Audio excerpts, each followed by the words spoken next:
can see right now, without LeBron, Lakers are struggling.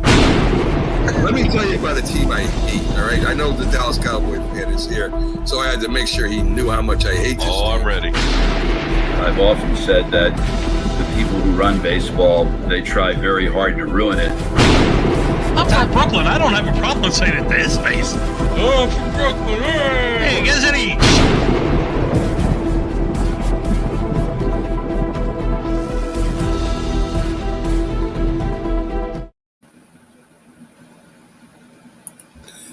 This is a presentation of Northeast Streaming Sports.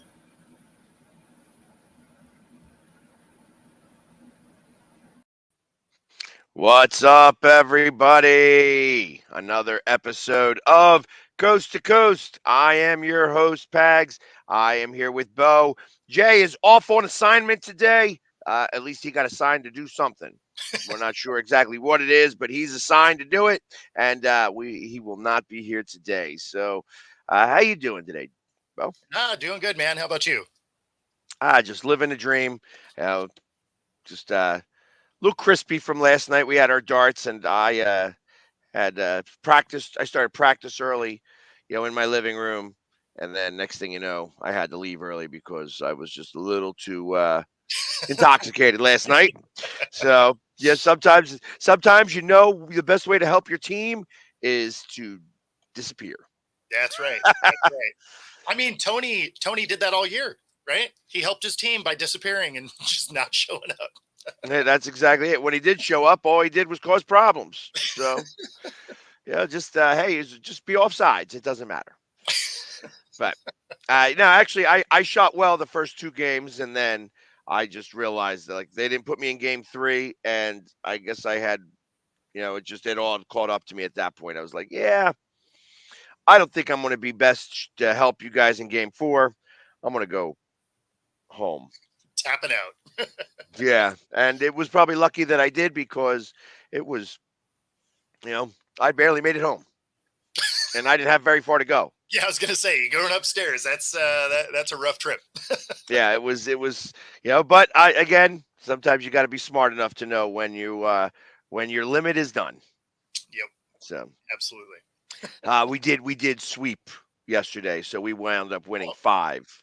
Sweet. So even though, like I said, I was good for my first 2 games. I shot 6 over my average, which is nice.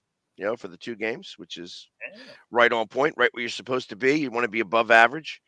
So, as we get ready for the playoffs, that likely I'm probably not even going to be here for because I'm going to be in Florida, and it's really hard to throw a dart from Florida all the way up to Delaware County, fair. Pennsylvania. That's fair. So, but so be it. I'll be ready for the championships when they call me in. So I'll go down there and practice playing darts in Florida, because I hear the darts fly really nicely in Florida, especially this time of year. I mean, is there a spot where the darts don't fly well?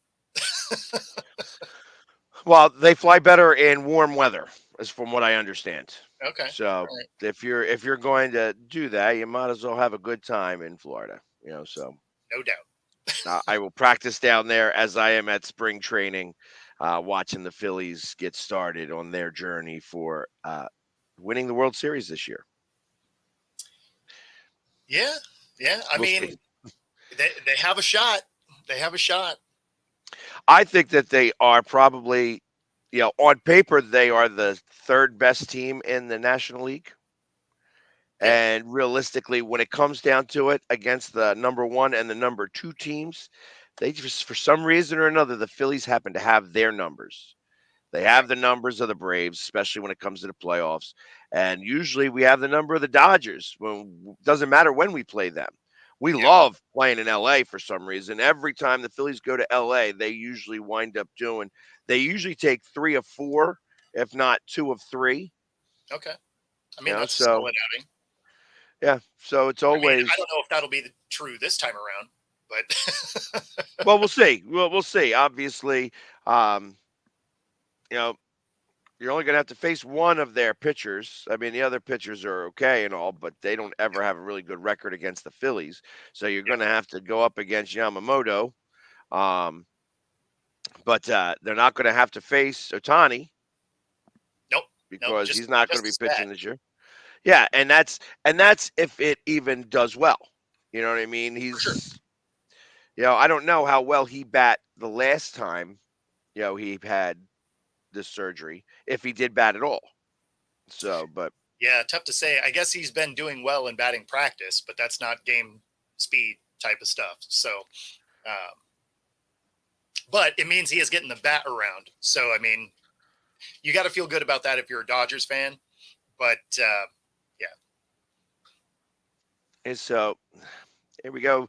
Starting with the Phillies questions. Brad has always got lots of Phillies questions coming up. Uh, and someone said the Phillies are, which 20-1. But someone said you like to go to see this year.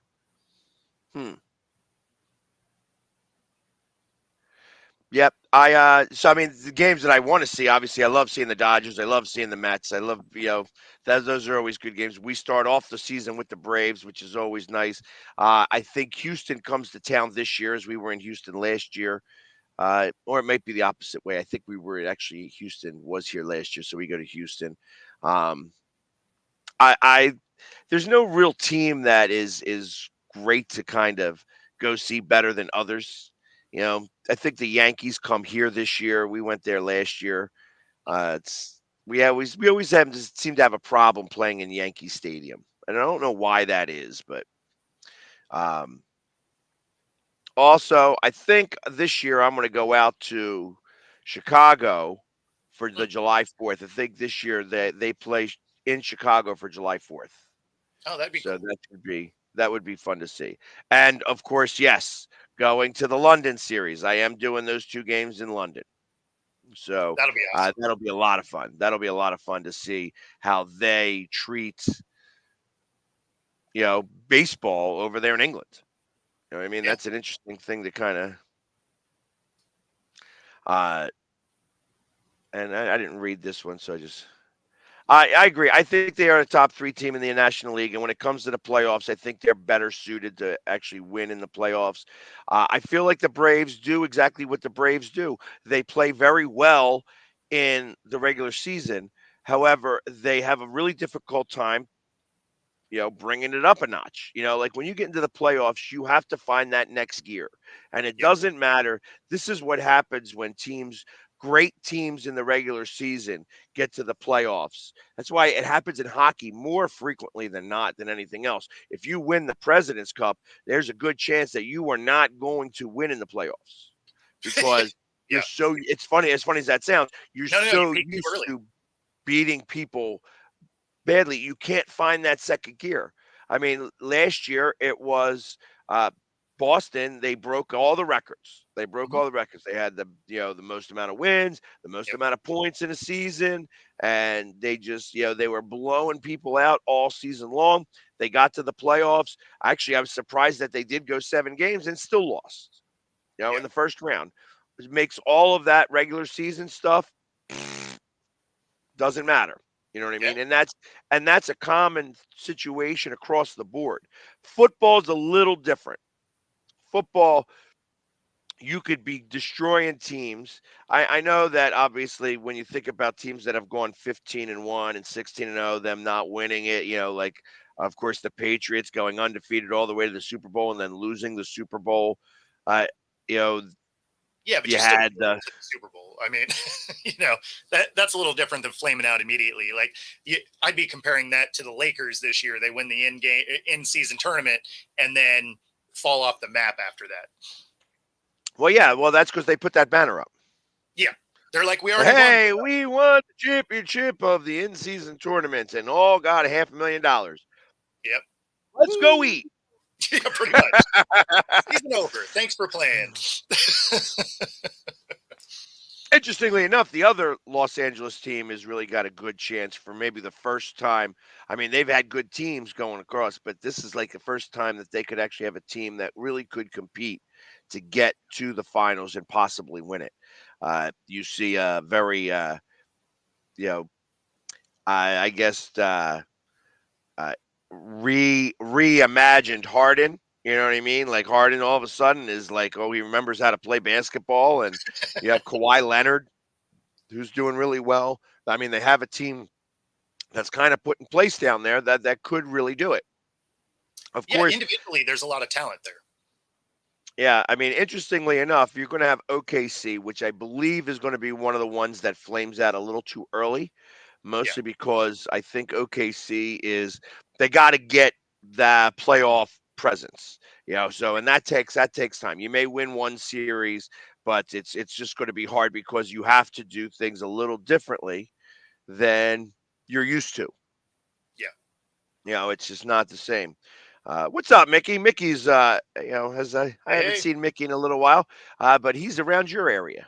Mickey is in Oh, okay. Seattle as well. Oh, awesome. So, Very cool. so, but it's like, and that's kind of what I think. I think that that's why the Warriors are so good when it comes to playoff time. It doesn't matter what seed they are.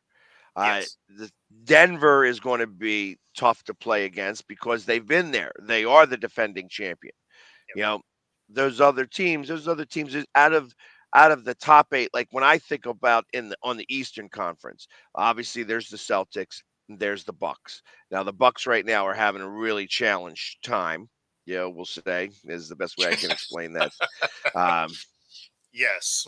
Yes, they but are. Cleveland Cavalier, does anybody really believe that Cleveland Cavalier is going to make a run to the championships?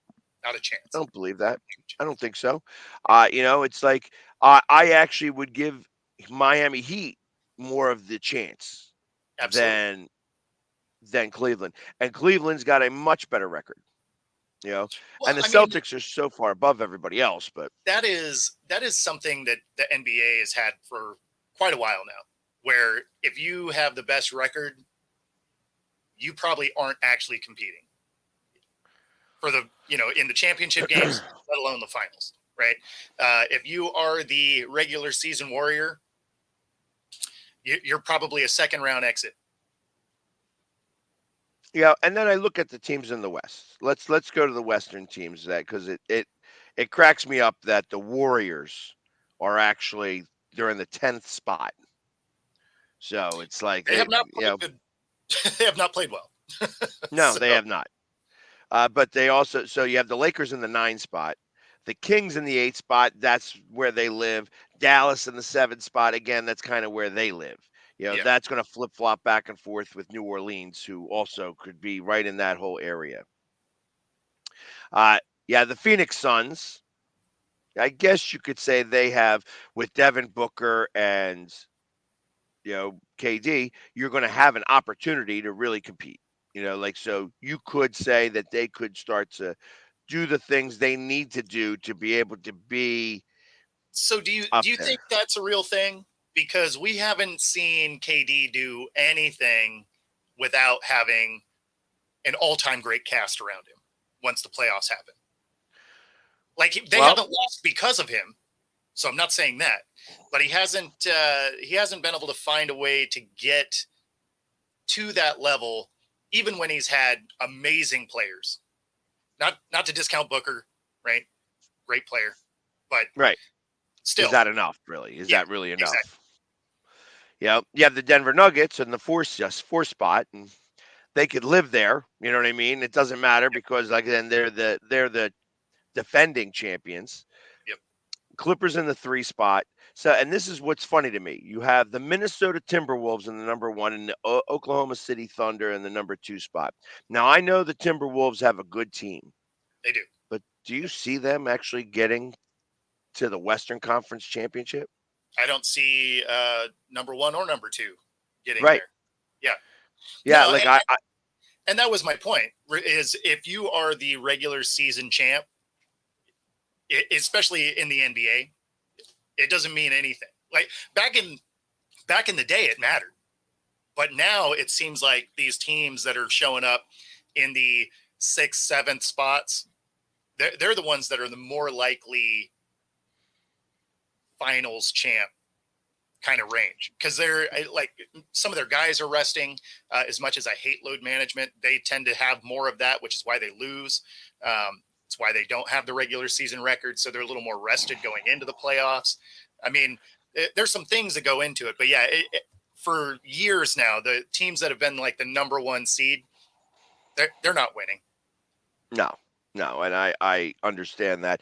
I mean, obviously the Celtics typically are the team. They have been the number one seed and typically make it to the finals, Sure. but again, they haven't won it in a couple of years, and that's fine, I guess. I mean, the last time that the Eastern won it was them, right? They won it the year Yeah. after the Bucks did. Yeah. So, um, but the Sixers themselves, they are have a really difficult time. And there's a big game tonight against the Knicks. Obviously, we are the 5 seed, the Knicks are the 4 seed, and we're half a game out from each other. Yep. So if the Sixers were to win tonight, they actually would overtake the Knicks by a half a game. Losing, we would actually go down by a game and a half. But I don't think that's a really big deal because ultimately, uh, I mean, you got the Pacers in the 6 spot, the Heat in the 7, and the Magic in the 8. Those teams are all only like a couple of games out from each other. Yeah.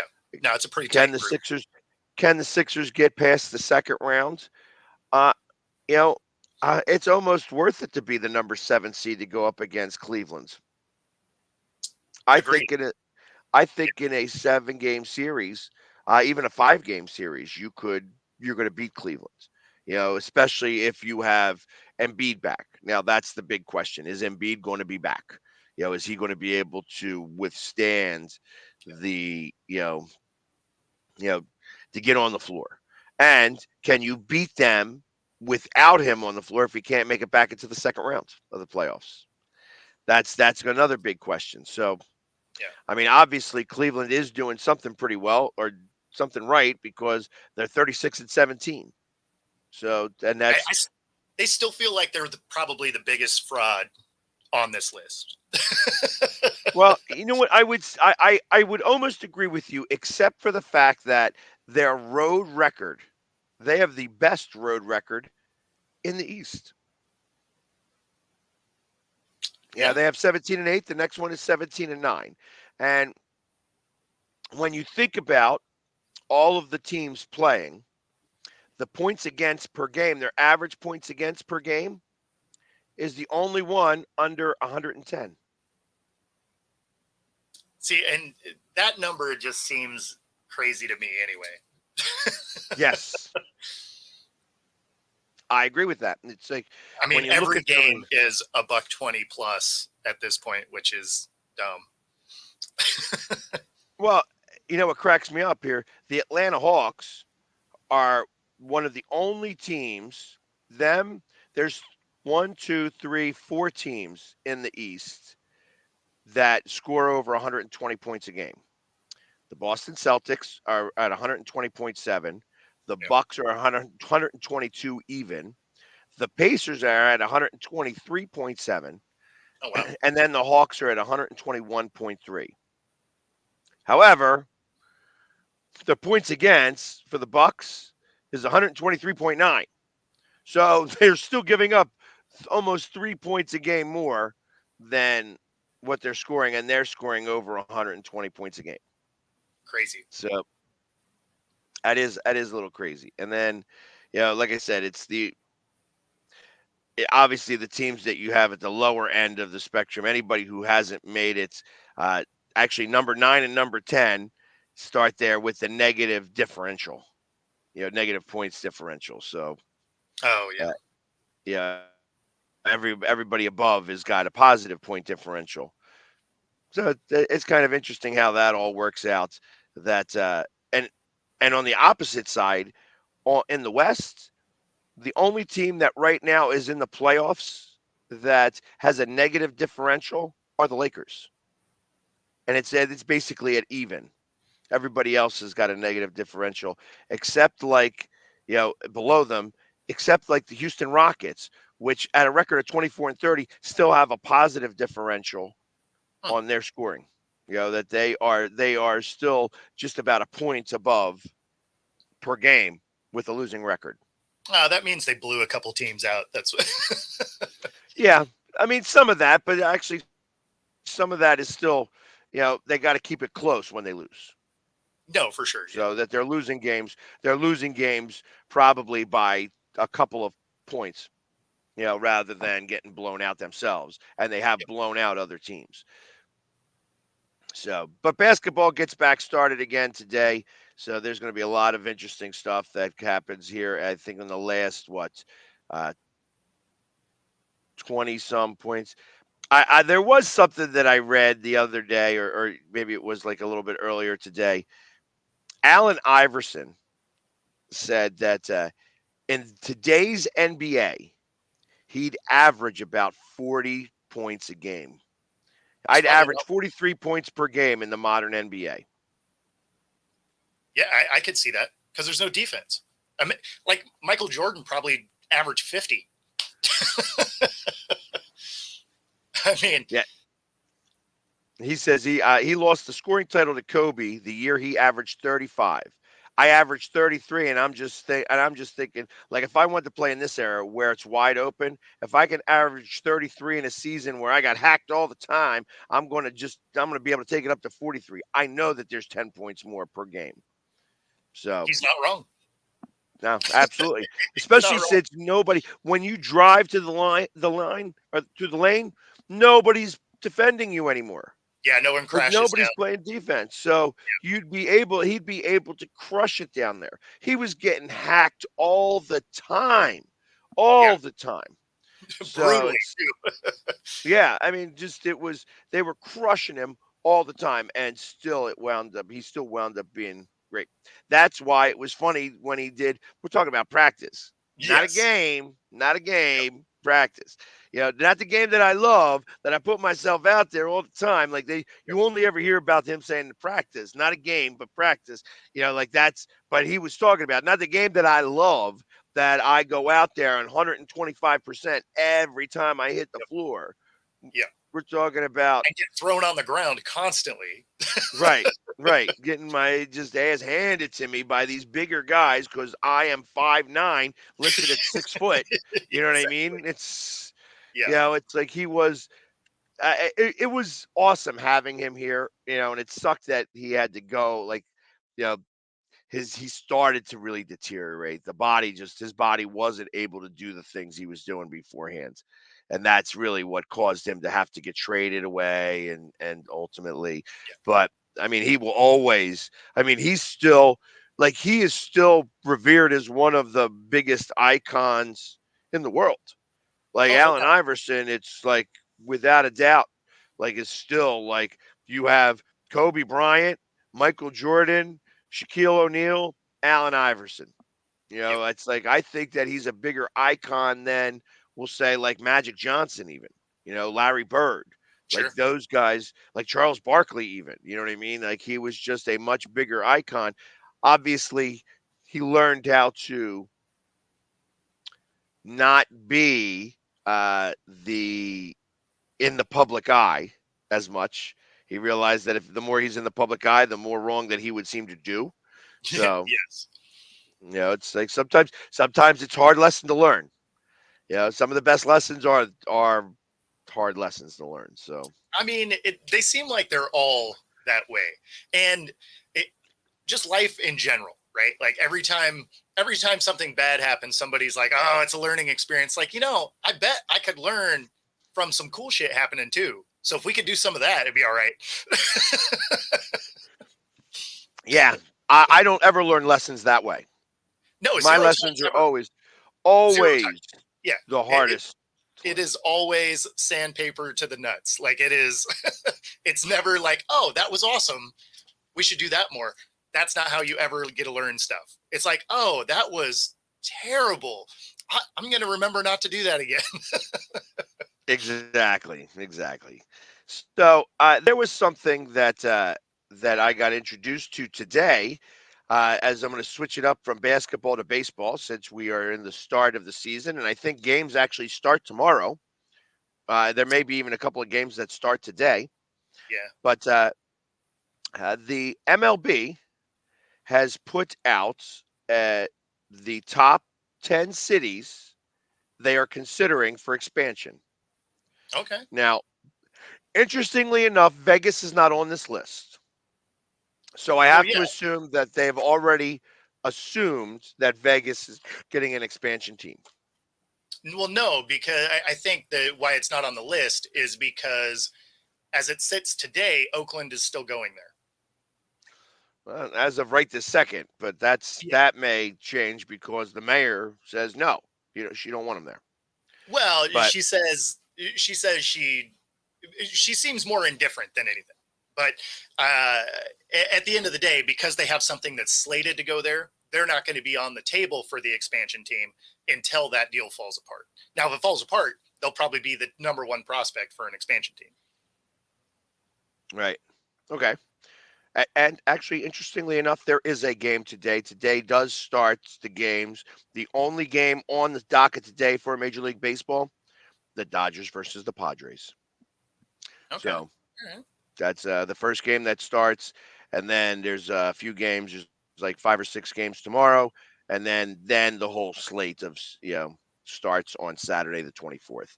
But here are the cities that are being looked at as potential spots. Top spot, Nashville. Okay. Nashville is the number one city in consideration, followed by Austin, San Antonio, Charlotte, Mexico City, Montreal, Orlando, Portland, Oregon, Raleigh, North Carolina, San Okay. Jose, California, and Salt Lake City. Okay. Now, out of those names, there are 3 names there that I kind of would love to see. Obviously, I don't believe in Montreal. I think that you know they had their chance, so I take them off the list. Okay. Mexico City, though, That's intriguing. intrigues me. That's Yeah. intriguing to me. I like Nashville as because it's a destination spot.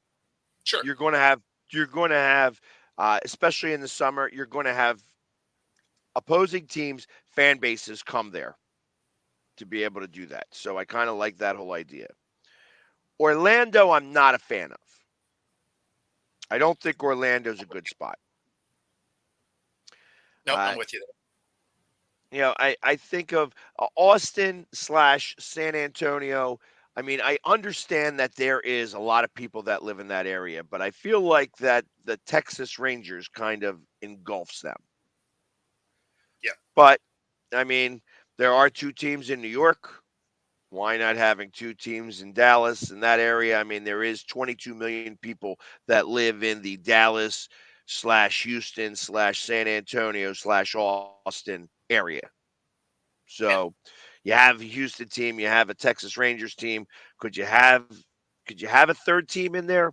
I mean, I guess it's possible. I just don't see San Antonio as the spot, though. No, I'm with you there. I'm Charlotte, with. North Carolina. Charlotte, North Carolina, or Raleigh, North Carolina. Yeah. I You know, mean, it, I don't know. it'd be okay. Be all right. Yeah, I mean, Charlotte's a growing city still. Every time I go down into Charlotte, and I've got friends that live in that area, it's always seems to be uh, getting bigger. They have you always know a city is growing by how many cranes there are in the sky. That is And true. every time you go to Charlotte, there's at least 3 or 4 cranes. So, and that's how I know that they may be able to really do it. I haven't been to Raleigh, North Carolina, so I haven't been to one of those like the hockey game out there, the Hurricanes. I feel that if you're going to put it anywhere, you're going to put it in Charlotte. And I don't know that it has to be in North Carolina because Charlotte does have a part of it in South Carolina too. So could be either one of those. Yep. But I do like Mexico City. I do like Nashville. Portland, Oregon. What are your thoughts on that since it's close to you? Yeah. I mean, so I can see them trying to put teams there moving forward. Portland is growing as a city, and outside of a basketball team, they kind of don't have anything. So I could see them. I could see them starting to try and grow that sports, that sports area, especially with how well Seattle does with all of the major sports. So I could see them putting one there, another West Coast team. That's actually why I kind of lean away from like a San Jose team. I don't know if Cali needs another baseball team, but I don't remember if Portland has an MLS team. I don't. Admittedly, I don't follow soccer, so that's solidly on Portland, me. yes, Portland does have an MLS team. There They you do go. have an MLS team. So, Yeah, they're but they're yeah, the I just don't follow the soccer. Portland So. City Timbers, I think. Oh, okay. Yeah. So, but yes, they do have it because I think that that's our fourth game of the year. As I Oh, know okay. that soccer starts up here. Soccer starts here on Saturday, and then we play the Sounders here week 3. It's going to be the week that I'm away, so I'm not even going to be able to talk about how the Seattle Sounders are because I'll be in Florida. Yeah. But Salt Lake City. So I think about baseball at Salt Lake City as in like baseball in Denver in April. Sure. There's a reason why you can't have the Rockies start the season off in Denver because snow days are real. Yeah, I mean, I guess it depends on what your stadium is, right? Like if you do a retractable roof or something like that, you could potentially do it. In fact, at this point, you'd almost have to do that. A lot of the new stadiums are all retractable roof at this point, so I could see. I could see if they did something like that, a retractable roof or a dome or something like that could potentially work. Now I know everywhere's trying to get away from the domes a little bit, so well, I could see it being a fit though. So I can imagine as well because I for some reason thought that Salt Lake City is a much bigger city than it really is.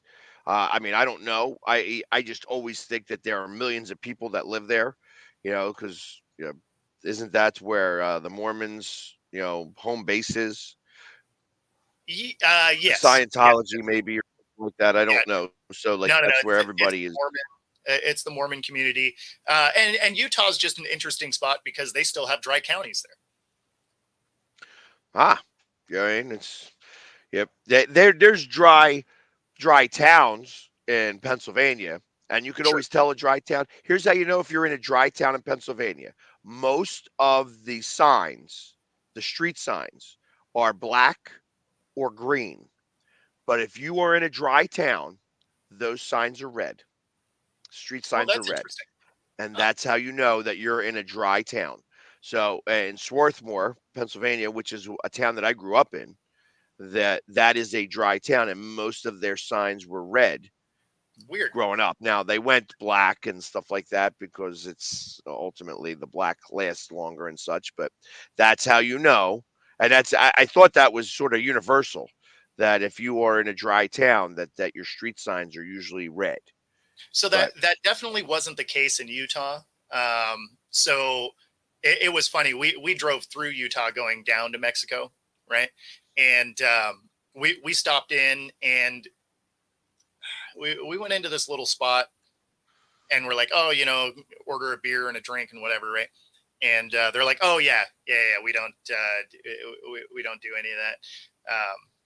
He's like, you got to go down the road about 15 miles and you'll cross over into the next county and you can buy that there. And I was like, okay, cool.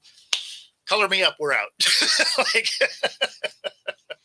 because when you're on the road for 8+ hours, towing a trailer, you're just like, I want a beer and some dinner, chill out. And that was not an option. So I was like, yep, we're gonna keep pushing down the road. 16 miles away, we did it again. We stopped Absolutely. and enjoyed a cocktail and an adult beverage, and ultimately Yep. didn't have to worry about anything else. I mean, I got to imagine there's a lot of different areas. I mean, again, I've never been to Utah, so it's one of the states that I have not made it over to at all for any reason. I haven't even stopped in the airport. But when I think about Utah, uh, I think about you know, what was that show on HBO? You know, where it was like with the sister wives and stuff like that, and they Oh, were funny, doing all that. funny. I have no So, idea but what it was called, but I know what you're talking about. Yeah. yeah, so I mean that's Big Love is what I Okay. think it was called. And just I kind of expect to see a lot of that out there. Now I know that it's really frowned upon now, and when you get into certain cities, you're having those big issues. But it's I don't know. I find that yeah, that's kind of what I think that's still a big part of the life out there, Yeah. which is okay. It's kind of Well, I mean, interesting, I guess. depending on where you are, for sure. But I mean, it's definitely a place to go check out because obviously you can check out things like the Grand Canyon, Bryce Canyon, Zion National Park, stuff like that. So all beautiful areas. So I mean, definitely worth going through. You can see parts of the Rockies, obviously too. So lots of cool stuff to see there. But yeah, So my question becomes, in terms of baseball, hmm I assume that's up in the Rockies. Salt Lake City is. I mean, the reason why they call it that city is that it's the largest. I mean, it's a Salt Lake, yeah. and it's the So highest lake in terms of elevation in the world. it's not it's not like it's not like Denver, right? Okay. Like it doesn't have that kind of elevation. Like you are Salt Lake City, you are at the base of the Rockies. Okay. You still have. I mean, the city still has some elevation to it, but it's not. Um, it's Not not. Denver-esque. Not at all. Not at all. So yeah, you're really kind of at the base of the Rockies there. So it wouldn't be too bad. I think for Salt Lake, what do they have? Like a million and a half people. Like it's not a crazy huge area. Yeah, I don't know how It, many people are there, but yeah, I'm just spitballing that number, but I think it's somewhere around in there. If somebody's watching and knows, I mean, correct me if I'm wrong, but I think it's somewhere around in that area. Salt Lake City is population of only 200,000. Oh, that's probably just the city, though. I was thinking like the metro area that would be. 1.2. Oh, okay. So Yeah. yes, So yeah. It's relatively got close. 1.2. Yeah. So yeah, I mean, So but with 1.2, you could fill out a stadium. yeah, I mean, I think that's enough people to really be able to do that, and I mean, I guess like it says, you want it to become a little bit of a destination. So obviously they don't. My thought would be is that if you were to move the Phoenix hockey team, because Phoenix has a really difficult time keeping their hockey team over there, why wouldn't you move them to Salt Lake? Like that might be a normal transition where I got to imagine they do have some type of hockey there. It's probably the ECHL or the WCHL, whatever it is. I don't know that Yeah, one of the there's minor leagues. East Coast or West Coast or anything like that, but uh, ultimately, I feel like that they probably do have some hockey there, so there is some type of balance, and they already have a stadium, where they play. Yeah, So it seems like it would be easy enough to kind of, hey, let's put out a hockey team over here and let's see if we can get them to fill up the arena. yeah, Uh, But to put a baseball team there and that be the second sport, I don't know. I mean, I think of BYU, they do have college football there. I mean, yeah, uh, that's I assume that's the big team there. You're not going and looking out like Utah is, and also again, Utah University is just now started to come on the map yeah, in terms of being able to play good college football. But there's no Utah State, or at least none that I've heard of. You know what I mean? I don't know yeah. of any other Not big. that I know of. Yeah, there's not Salt Lake City University. SLCU. I mean, there might be. I don't know. Maybe that's because I don't know what it is. Is it also? Well, no, because Gonzaga is in Seattle, is it not? Yeah, well, it's in kind of central Washington, so yeah, it's a few hours away from Seattle. So, okay, but I mean, I got to imagine there's other college towns in there. And Air Sure. Force University. Yeah. That's. I know that they have you know their big bases over there as well. So Yep. there is some stuff, but for the most part, I feel like that Utah is Well, not I mean, a super desirable. when you're looking at all of these locations, though, these are all small market teams outside of Mexico City, right? Everywhere else on this is in that kind of 1 to 1.5 million population kind of area. So, I mean, it's not like these are huge market teams that they're proposing anyway. Well, Nashville's probably bigger, and then Montreal, same situation. So, yeah, Montreal's Montreal pretty. will be bigger. What Nashville's only going to be like 2, though, probably, right? Like it, I don't like a lot of people travel there. I don't know how many. It's kind of like Vegas. There's a lot of people that travel there. The population there isn't crazy. Yeah, I don't know how big Nashville is. Let's check that out. So, Let's see. but I mean, I figure like it's big enough because of the. So it's got the grand. Oh, The actually, population in the city is 600,000, but let's see how they. Yeah, it says it's 600,000, but it doesn't give me the full. the metro. Yeah, the metro areas and such. Nashville. Here we go. So 2 million. Yep, 2 million. yeah, 2 million. so and 46. that's and like I said, And actually, there's a lot of people that go there. Portland had more than I thought. They're 2.5 million people in the metro area. So I mean, maybe those do make the most sense. Orlando doesn't make any sense to me at all, despite the fact that they are, you know, 2.7 million. Yeah, there's too much else going on in Orlando Exactly. to allow that to happen. Mexico City seems the most intriguing. The problem becomes that, you know, 21 million people, 21.8 million people from Mexico City. right, but the issue becomes dealing with the fan base out there would be an interesting one. They are unique in how they root for their teams. True. And we found that out a little bit when you have football games down there. Yep. That they try to root for American football the same way they root for soccer. Yes. And we found also the other thing we found is that most of the people from Mexico City are 49ers fans. That they There's have a a lot of them. very strong contingent Yep. of 49ers fans. So, and that's what you see. I find that that's what you find when you go to when 49ers fans travel. Mhm. There's a lot of them that are coming from Mexico. That there's a Okay. huge Mexican fan base of San Francisco 49ers.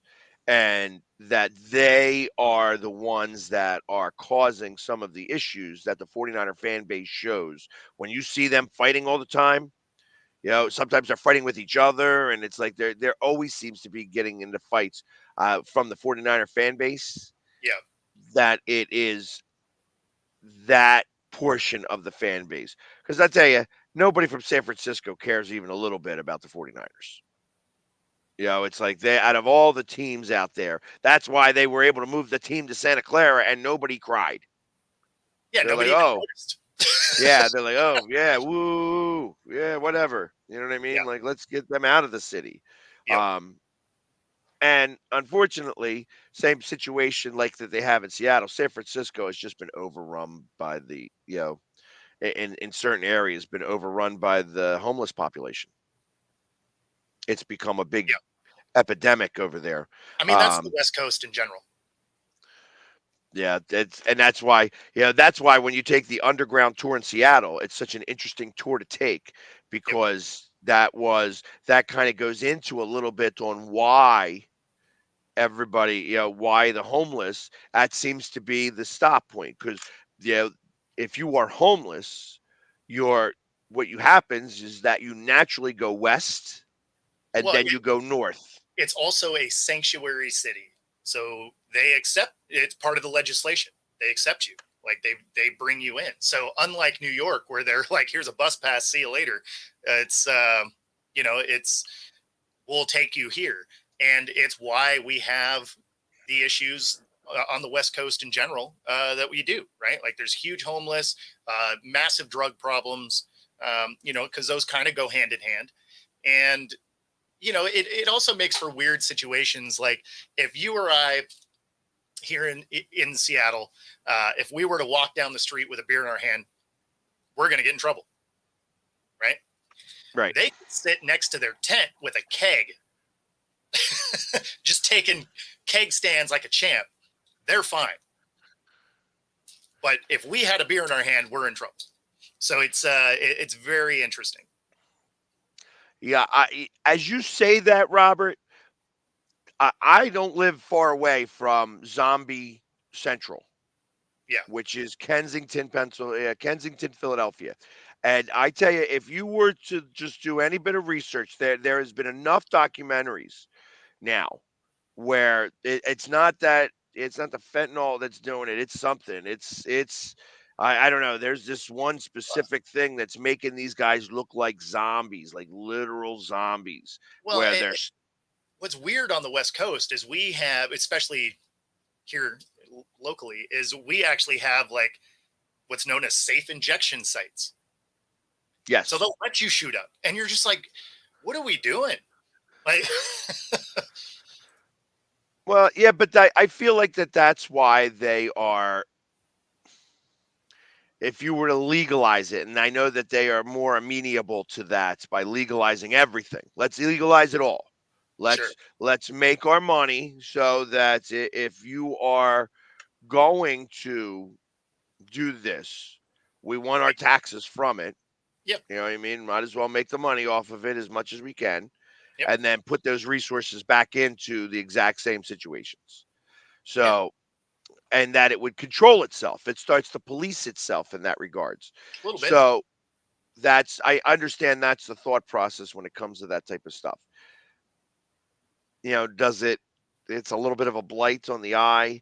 I know that what was it? The country of Chad? Was it Chad or Chaz up Oh there? yeah, yeah, yeah. That's no longer there anymore, I can imagine. But No. That did go away. Yeah. So I mean, obviously, the Seattle area dealt with a lot of weird during that. Obviously, a lot of the city got beat up during that period. Graffiti all over the place, tent cities kind of under just about every overpass. So I mean, yeah, it was chop exactly. But yeah, so I mean, it was definitely bad. The city has started to recover a little bit. Obviously that has gone away. They're starting to clean some of the things up, but the homeless situation is unreal.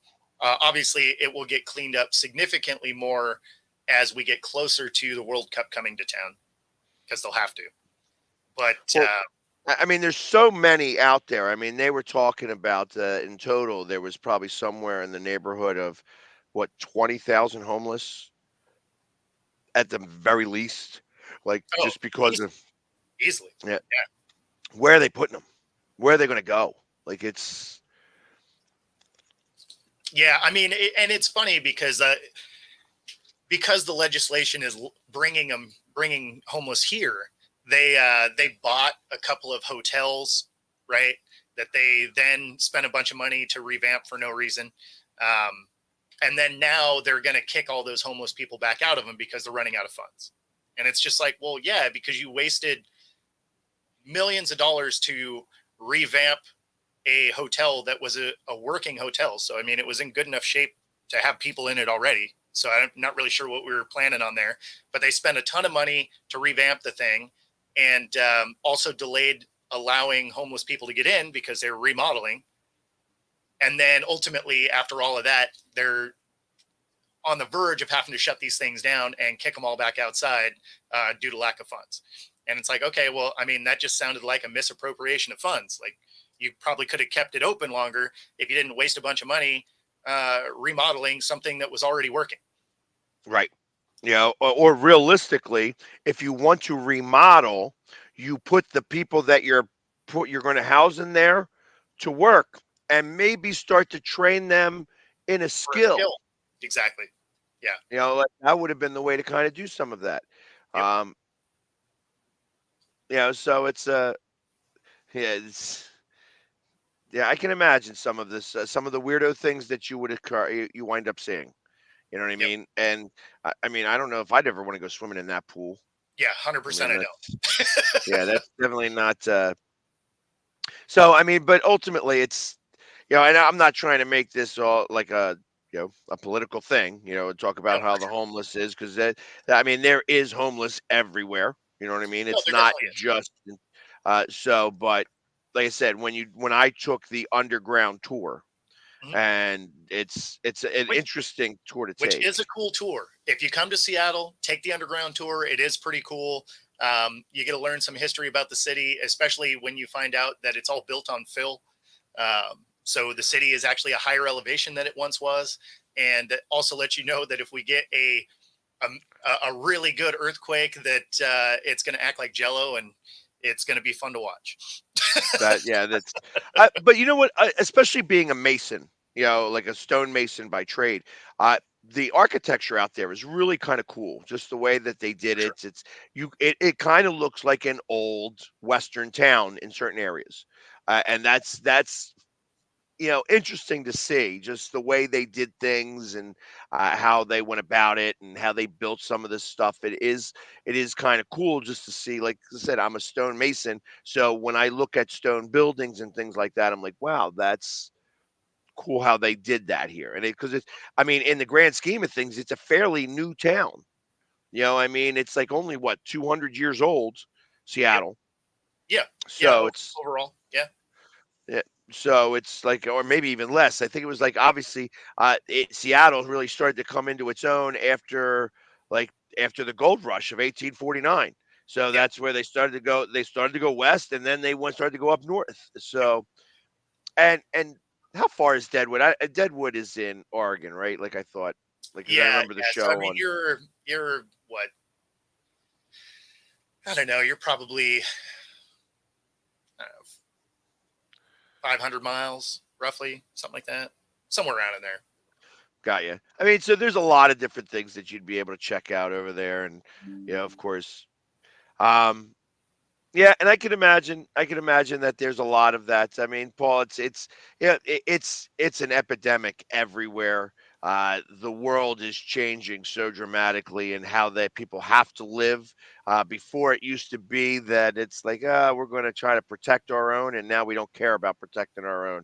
It's Yeah. always we're going to spend the money in other places in other ways, and you know, Yep. all it does is that the money continues to change hand to people with money, Yeah. and none of the money actually goes to anybody who's actually needs it. So, but speaking of which, we need it. So, Buffalo Wild Wings, if you are watching, we could use the sponsor. I have now started tagging them. We got a Nice. hashtag and that. Nice. So, yes, Buffalo Wild Wings. We mention you guys every show. We don't know why you haven't come to us yet Right. and said, hey, we would like to sponsor you guys. So anybody who knows anybody from Buffalo Wild Wings, share it to them. Let them know that we Absolutely. are their biggest supporters, and No that doubt. they should And definitely. if you know of a coffee company, because I drink a fair amount of it, and could use some coffee. Yeah, I'm not a coffee drinker. Actually, Yeah. I have never had coffee in my life. Really. I've taken one sip one time. They made half coffee, half hot chocolate, because they thought it would Okay. take away the bitterness. I Sure. I took a smallest of a sip, just about gagged and spit it out, and that was my only time ever drinking coffee ever. So that Cape Luwak, the one that has the cats eat the berries, or Oh the yeah, yeah, coffee berries, and then poops them out and get that. You're never going to get that. I'm never going to drink that. You know, yeah. Fair enough. and then come to find out that there was another one. When you start looking at stuff like that, there was another one that elephants eat, Okay. and then poop out the cherries, and then they cook that. So now it's like everybody's trying to put something in the mix. Like, hey, we're gonna go through poop. I don't know if I'm really interested in having that job. Yeah, Yeah, yeah. Could you imagine being the one that has to go collect those berries? yeah, you're yeah. I'm gonna go after the coffee cherries because our pet elephant just went to the bathroom. Thank you. Imagine talking about that job when you first meet somebody. They're like, "Oh yeah, so what do you do?" You're like, "Oh, I kind of sift through piles of poop." So anyway, Exactly, exactly. So yeah, I'm not. So I trust me, I'm Italian, so I have done the sambuca, and it's like the espresso. I think you have to be brought up on coffee, and I never was. So it was always looked at because I was always ADHD, and we didn't know the things back growing up. So coffee was never something that they wanted me to have because the caffeine was just going to. They thought make things worse. amplify it. Yeah. Yeah, so instead, they gave me a lot of, what was it, Hawaiian punch or whatever, and then you found out that the red dye made people go nuts. The red No dye is doubt. like the worst thing in the world, along with the corn syrup that would make you know, Yeah, it's actually probably worse than coffee would have been. exactly. So, um, so yeah, but ultimately, it's yeah, I have with the coffee beans in there. I have tried it. It's I haven't. I don't eat the coffee beans. I just do the sambuca and spit out the beans, and there it is. You know what I mean? It's so yeah. I'm not that guy.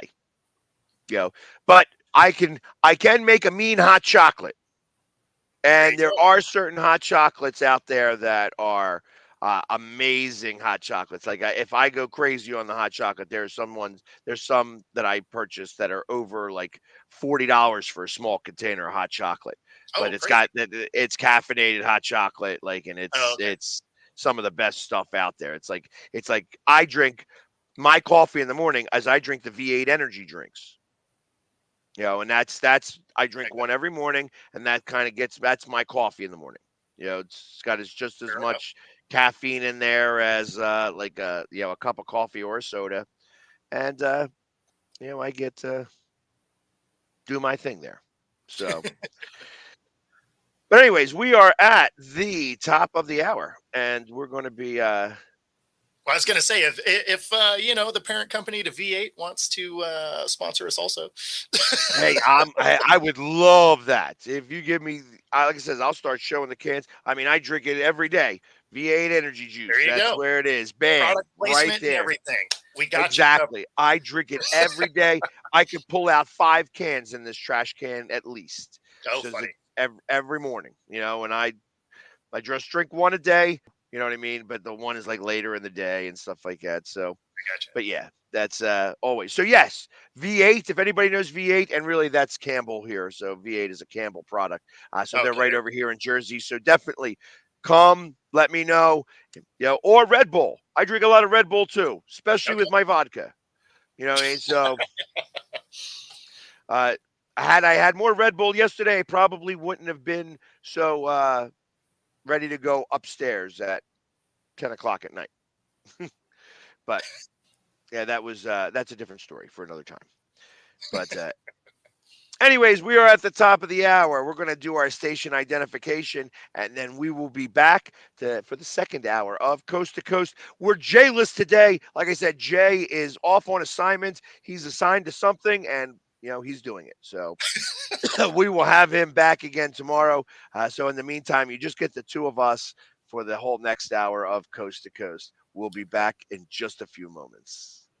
I mean, you can see right now, without LeBron, Lakers are struggling.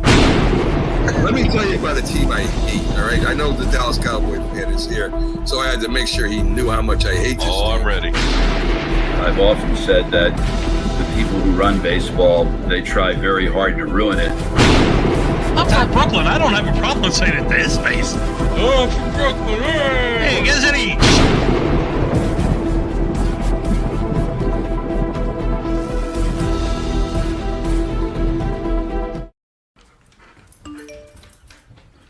Trisha's having a sleepover tonight. Can I go? I wonder about Lucy's friends. What should I say?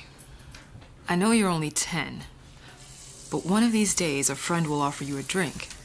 And alcohol at your age can lead to so many things. None of them good. So can I go to the sleepover? Lucy, I want you to promise me I something. finished my homework. Bigger promise. If there's any drinking, I want you to say, "No thanks, not my thing." Mom. I promise you. Your real friends won't care. Deal? Sure. Really? I promise, Mom. They really do hear you. Did you pack your toothbrush? For tips on how to start the talk, visit underagedrinking.samhsa.gov, a public service message from the Substance Abuse and Mental Health Services Administration. Supporting the needs of our veterans. That's the goal of all of us at Team AmVets. Like Mitch, Carlos, and Kevin from our Welcome Home team that brings furniture to our vets. We are Team AmVets. Or Linda from our thrift stores who brings you great bargains every day. I am Team AmVets. And John, who picks up your thrift store donations that support California veterans programs. I am Team AmVets. Visit our website or Team AmVets thrift store to donate or shop today. Join the team!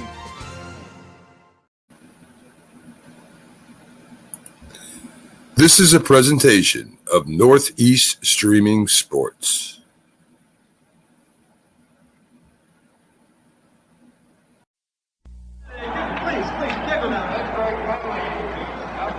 Mr. Green?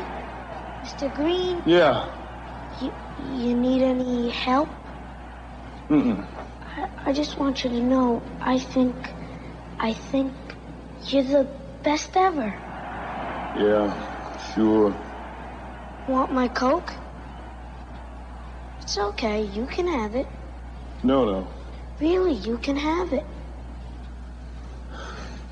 Okay. Coke and a smile makes me feel good, makes me feel nice. See you around. That's the way it should be. I like to see Hey, kid. the whole world is smiling with me. Coca-Cola as life.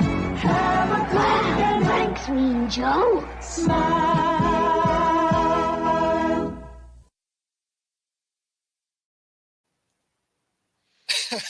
Love showing those old, Right? that one specific. I used to tell people that I was the kid in that commercial. Oh, that's funny. And so I actually have a Mean Joe Green jersey. It's one of two jerseys that I own that aren't like Philadelphia sports based, Okay. for the most part. Sure. And of course, it was a white jersey that he threw. I have a black jersey, but I used to tell people all the time, like, yeah, I was the kid in the commercial. So half of the Pittsburgh fan base that knows me, that follow me on TikTok and stuff like that, think that it's me. Oh, that's funny. So, because and but I also tell them I've done it. I'm like, I was lying about that. It was just funny, but they don't. It is what it is. But I like them old commercials. Those commercials kind of remind you of a different day, where and it was funny. They said the making of that commercial, it took all day to shoot it and such like that, and that he had to drink so many Cokes that he was like sick for like 3 days afterwards because he had to drink like 64 of those Cokes. Oh, wow. Just because they had how many takes? Yeah. You know what I mean? So it was. They didn't really. They had to splice using tape and stuff like that most of the time. It's like the reel to reels were really reel to reel. True. So, True. but anyways, so going back to talking sports or not, because we do a little bit of both here across the board. So Monster Energy is where you get your energy. I don't know. I'm not a Monster Energy fan. It's like. Again, this is where I the don't Red like Bull the came flavor on of town. most. Like I think they just don't taste bad, which is why I don't drink them. But Yeah, and you know what? It's interesting because most places don't have Monster Energy on so it's like you'll get a vodka Red Bull, not a vodka Monster. sure. You know what I mean? So it never really pulled out the way it was. Like here, in our area, they had Red Bull, and then somebody came up with an equivalent called Roaring Lion. Okay. And Roaring Lion was the closest to Red Bull without really being Red Bull. And it was very similar. It was cheaper. And that was the Okay. reason why, because you could put it on the gun. And you could, if you ask for a vodka Red Bull, you got a vodka Roaring Lion, and 9 times out of 10, you wouldn't be able to tell the difference.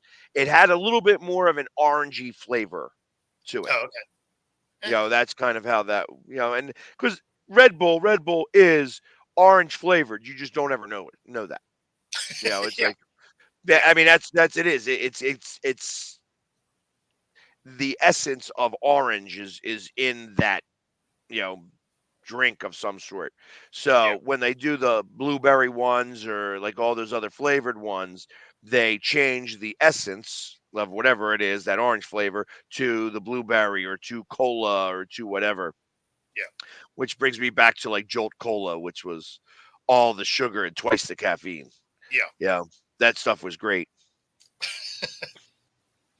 But so going back into the news and such like that, Bijan Robinson Okay.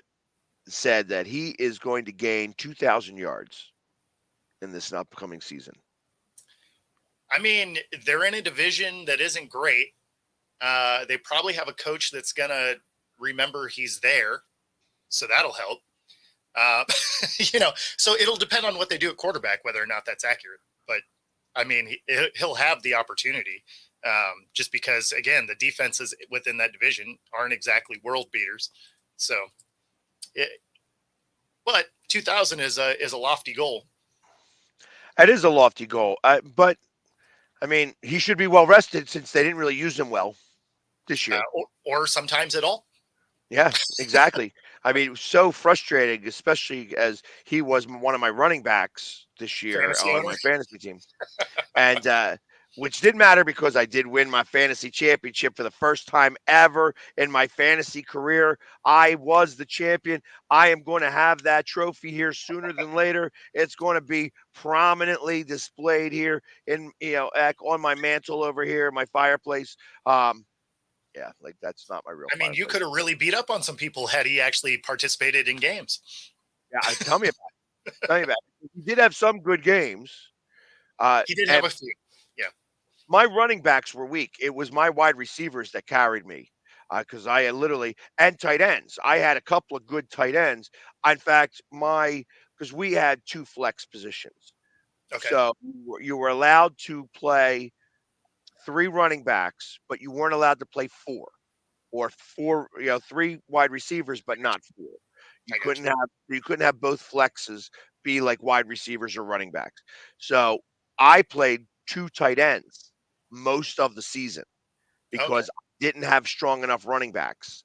I did have strong enough wide receivers. I could have played all my wide receivers, but then I wouldn't have been able to win. Sure. So, and my quarterback was Jalen Hurts, which was enough. So Jalen Hurts did score a lot of points, a lot of weeks. That even that if he did have a bad week, he would rush in for a touchdown, and he was always rushing some. So it wound up being good for me.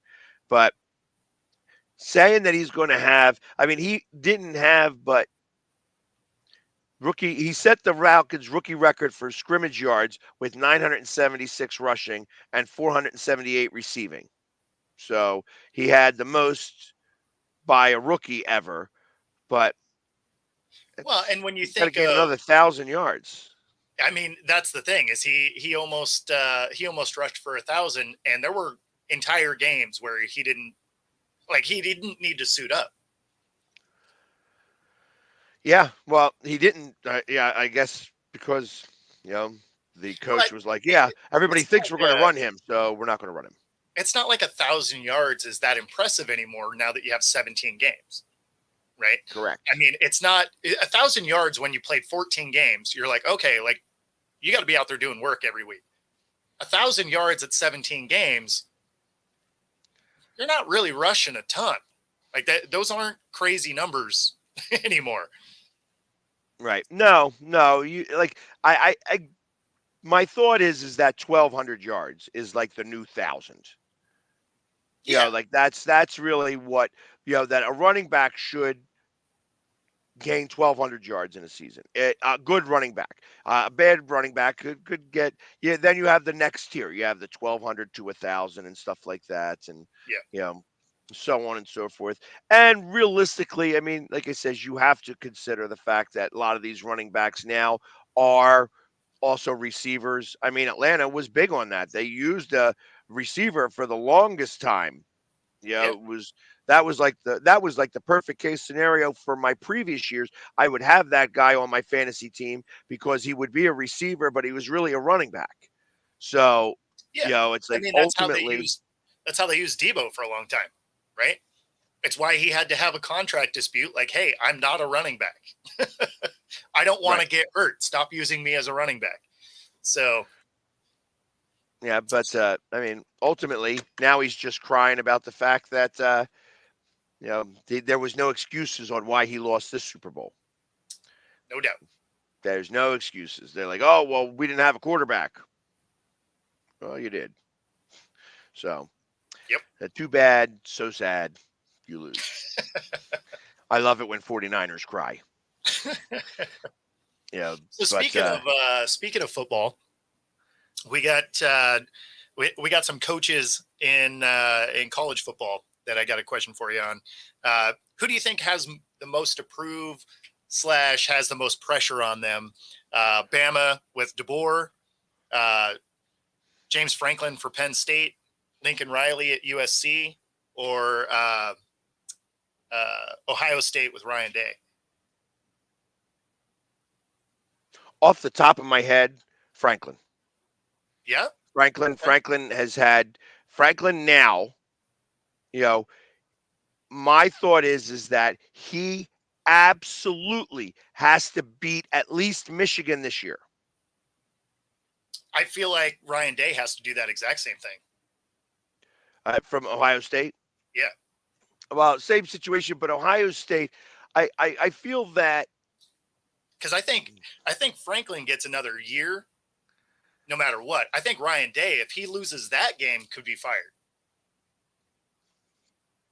Oh, thank God it's at the end of the season. I mean, yeah, I mean, not that colleges typically fire coaches midseason anyway, but I feel like, especially with Michigan not having all the talent that they've had, and Harbaugh, like if you lose that game now, I think it's a wrap. Plus, you have Chip Kelly behind you now on that roster, or I mean, on that staff. So I mean, they have somebody they could elevate if they wanted to move on. Like for me, Chip Kelly's on their Ohio offensive coordinator now. Yeah, he moved from UCLA. He was going to get fired at UCLA anyway, but I mean, he probably would have had one more year. But he moves on and becomes the OC for Ohio State. Although at the end of the day, I think the biggest like pressure cooker is going to be DeBoer in Alabama, because you got to come in after Nick Saban, and you got to come into a team that was in the Final Four. So you, I mean, you're going to have crazy pressure to be good immediately. I agree. It's funny that we talked about this the other day, and now they say that it is going to be a 14-team tour format. It's 12 teams for the next 2 years, and then 14 and 26. So only Team 1 and Team 2 is going to be the ones. Everybody else is going to be more like, the number 1 seed and the number 2 seed are going to be the only ones with a bye. Everybody else is going to have to play into that, I guess. Or the number 1 seed. The number 1 seed has got to be the one that gets the bye, because everybody else is going to have to play. Yeah. Something like that. I don't know how that all works out, but okay. Still, it's a real playoff system. I'm happy about that. Exactly. And it's interesting because you bring up, Nick Saban, and he was had an interview, and he's like, "Yeah, what we have now is not college football. It's no longer college football. This is professional light." Excuse me. Yeah, bless you. It's actually worse than that, because these players they don't have a contract. They can go wherever they want. As a UW fan, of course. Right. And Yes, he does the does. Penn State guy have any pressure? Absolutely, he does. He has yet to win any of the 5-star games. Like, he Yeah, has not beaten Ohio State. He has not beaten Michigan. This year, exactly. he absolutely has to beat Michigan. Right Yep. now, you have to have that game has got to be your number one priority to win. You may lose to Ohio State because Ohio State is one of those teams that you always lose to. But Yeah. it's like I think that you absolutely have to beat Michigan. Have to beat Yeah. Michigan. Michigan is there for the taking. You better beat them because if Yep. you don't beat them, yeah, you're going to get fired. I think Well, that and that's directly address that. All four of these coaches have pressure. That's why I put this together. Like all four of these guys have very real pressure to perform. For Franklin, it's exactly that, right? Like, who have you beat? Yeah, your records have been okay, but you haven't beat anybody. Lincoln Riley, that's a school that wants to be a winner, has historically been a winner. They, if they come up short, there's going to be problems. Obviously, Ryan Day has had a lot of conversation. There was a lot of speculation he might have got fired after this last season. So just because they weren't able to beat Michigan and they haven't beat them the last 3 or 4 years. So, and of course, DeBoer going into the situation he is, there's a long track history of being excellent, and they were again in that conversation this last year. So you're going to go into a situation where they keep a lot of those kids. And so you better be able to come in and ball out. Now, the thing that'll help Franklin is the fact that it is an expanded playoff picture now, right? So you can yes. potentially get into this 12 game, even if you didn't beat one of the top ranked teams just based on your record. Now, Depending, you could still lose. You could lose both those games, and in theory, still make it into the playoffs. well, and that's what I'm talking about. Is he'll be able to potentially get into the playoffs even with losing that, and it'll be viewed as a step forward over what they've done in the past, even though it's kind of not really. But Right. and then ultimately probably get smoked in the playoffs anyway. But I think he can buy himself a little bit of time only because of the expanded playoffs. I think if he were to lose those 2 games and there wasn't the expanded, he's probably out. So I think it actually buys him a little bit of time because he'll be able to say, oh, yeah, but we got into the playoffs this year. So yeah, I mean, I think I think a couple of these guys could be saved by that. Whereas a guy like Ryan Day, you lose to Michigan again, it's probably over. DeBoer, that fan base will run him out of town if they struggle. Oh, no doubt. As I'm looking at this right here, it's just like, DeBoer replacing Saban at Alabama is a privilege. He's got to say all the Yeah, right things and stuff like no that. doubt. He's got to kiss the ring and all that other fun stuff. Uh, Thanks for jumping in, Chad. do you think that he's actually ready for that? I mean, he The was in amount the of pressure national that championship comes. this last year, right? So it's not like the moment was too big for him. So I think he can perform well. Whether or not he does, we have yet to see. But I do believe he has the skill set to make it work.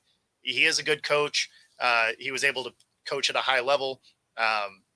Realistically, outside of some early mistakes in the national championship game, and then obviously just the letdown at the end. But they were a little too aggressive on defense to start that game, and then through the middle, it was a pretty tight battle back and forth. And then at the end, they were trying to do too much to overcome the deficit that they were behind, and they made some mistakes. But I mean, they played that game tough against a Michigan team that was an amazing team, right? Like they had a lot of NFL guys, top-notch coaching. That was going to be a tough out no matter who played them. Right. And I don't know that, I mean, with all the people that are going, what are they expecting? Somewhere around 12 guys from Michigan to go to the pros over the 7 picks that they're talking maybe like 7 rounds, Yeah. that they're going to have like possibly 12 guys go, and then probably more that will be you know Undrafted free agent. undrafted free agents that will go and wind up on teams as well. Yep. Well, and of That course, they some are of them likely to have. graduate out. Some of them just graduated out too. So I mean, there is some of that element also. But I mean, even the UW, right? Like that's going to be a wildly different team going into this next year because they have 13 of their guys being brought to the combine, right? And then of the, I think it was 22 players that were going to be returning, 20 of them are all hit the transfer portal, and it's all new coaching staff. So I mean, that's a UW team that's going to go from the national title game to, I don't know if they'll be a ranked team this next year. Yeah, probably not, unless all of a sudden things come together in a way that they weren't really expecting. Yeah, exactly. Plus the fact that they now they're not really playing anybody at all. I mean, they don't really have like what's their schedule going to look like? I figure most of the tough teams that you were going to play against aren't even in that conference anymore. No, I mean you're gonna have decent competition. Like none of them are going to be as stacked as the Pac-12 was this last year, where for most of the year just about the whole conference was ranked. Which I mean that was crazy. Hadn't seen that for Pac-12 in a long time. Let's see, Big Ten.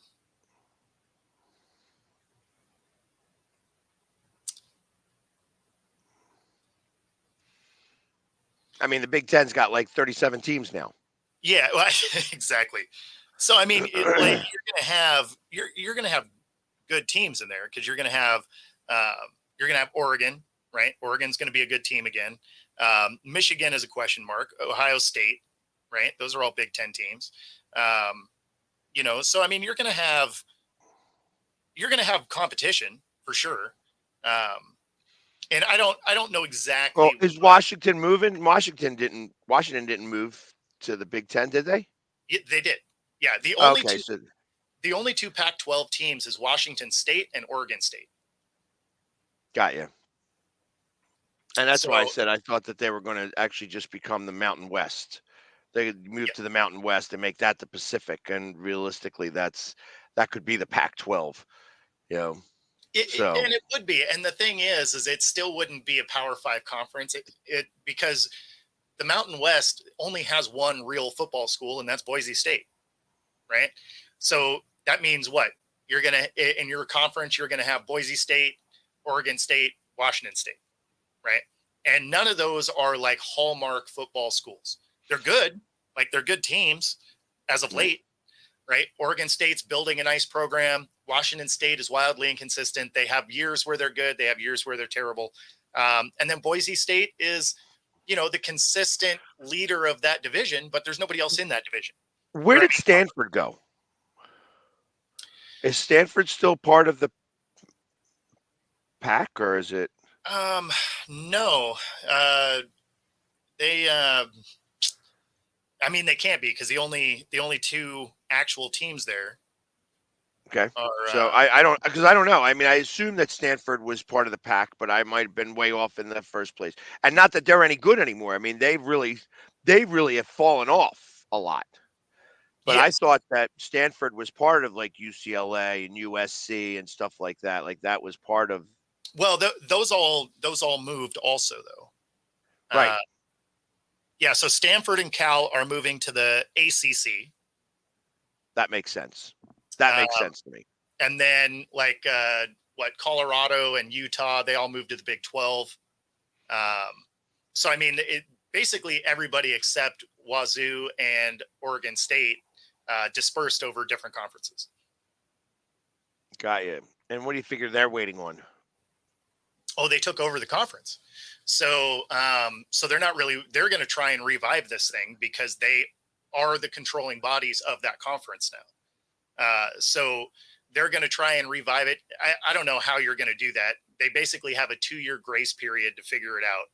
And then So we'll see what happens there. But I mean, you're never going to recreate what the Pac-12 was, because all of those schools went to other conferences and now they're becoming these super conferences basically.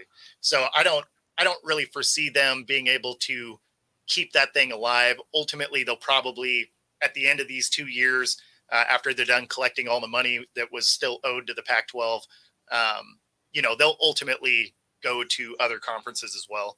I would actually imagine them both going to the Big Ten and creating a 20-team conference that actually has a lot of West Coast teams.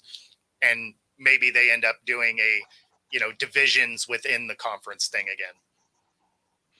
Yeah, like almost like a three division conference, where it's I know they have the East and the West kind of. And, well, they actually but did away with it. So there's no divisions within the Pac-10 anymore. Or I mean, Big Ten. So it's 18 schools and they're all together. Like there's no divisions. Got you. Which is So bizarre.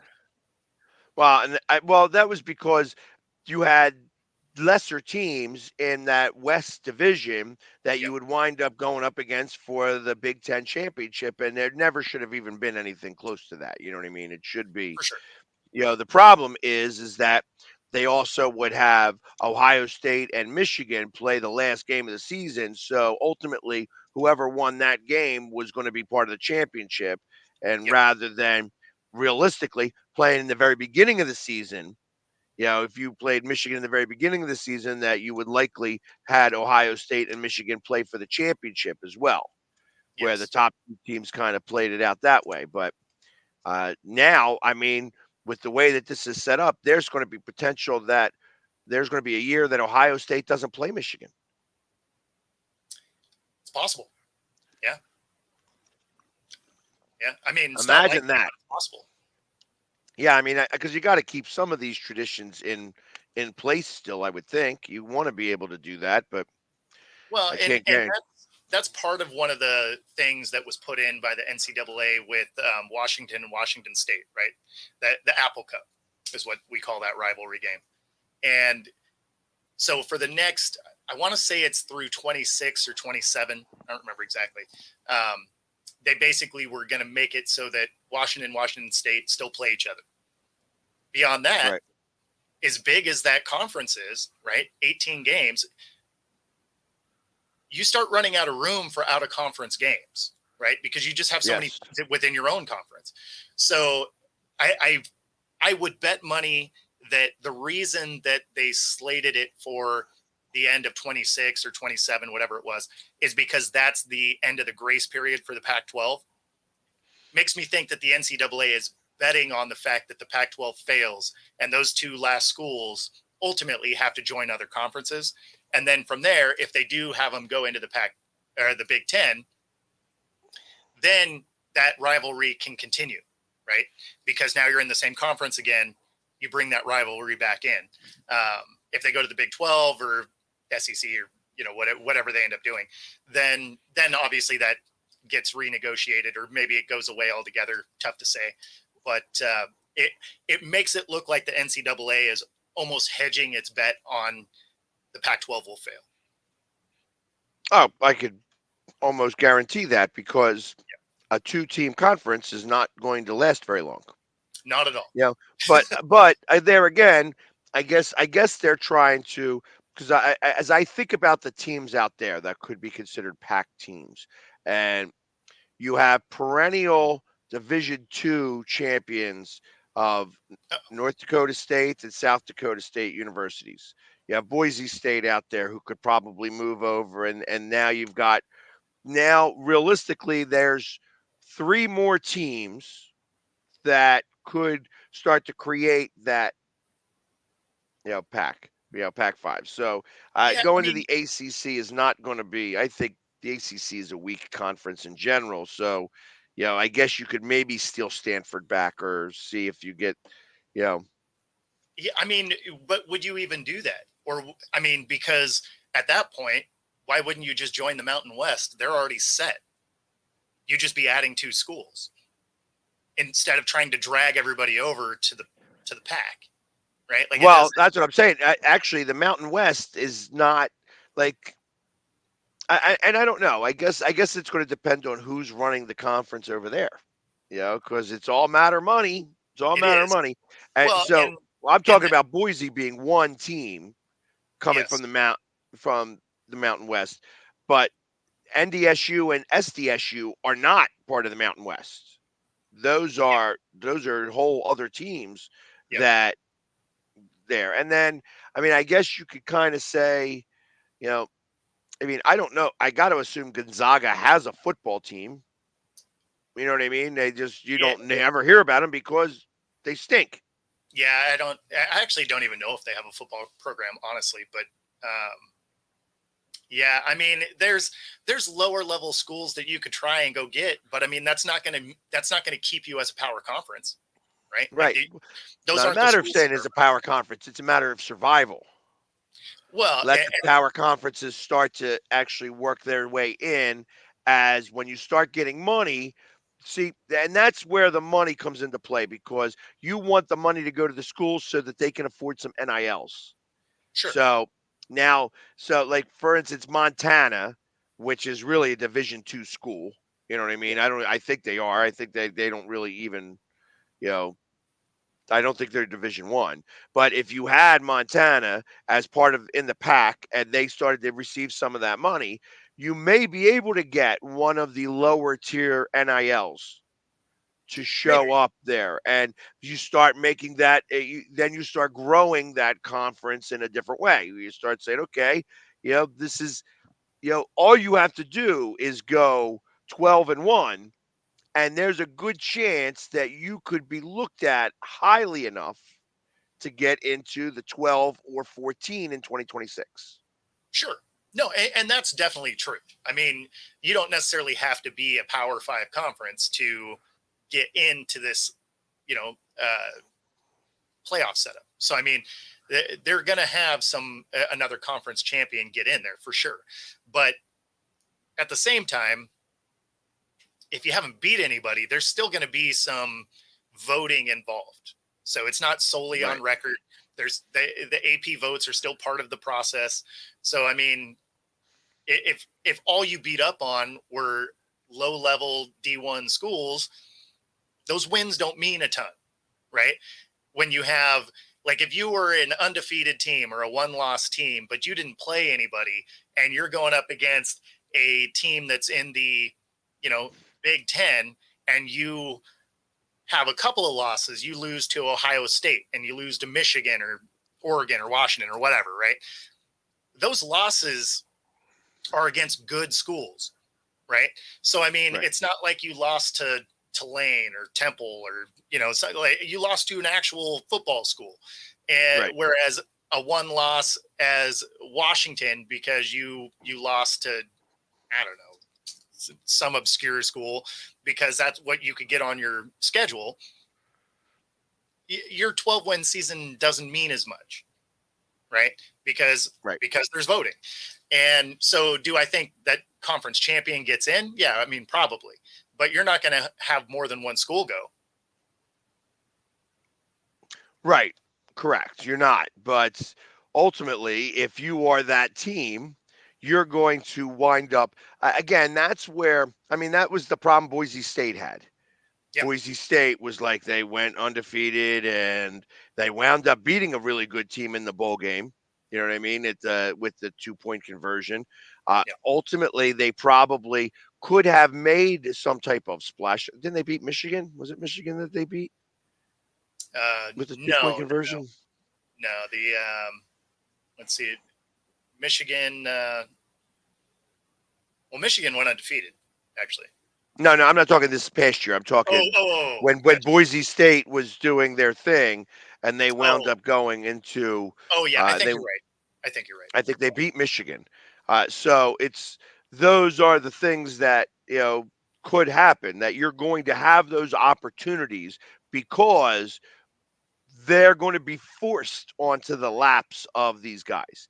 That yes, if you are a team that's beating these other teams handily and you're winning by 20 and 15 and points or so points, they're going to have no choice but to look at you. They may not be quality wins, but No, they're going to be quality enough.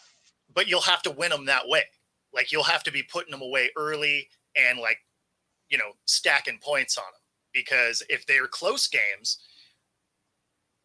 against unranked or just kind of lower level teams, all of a sudden those hit not like a win should hit, right? Because college still has style points, right?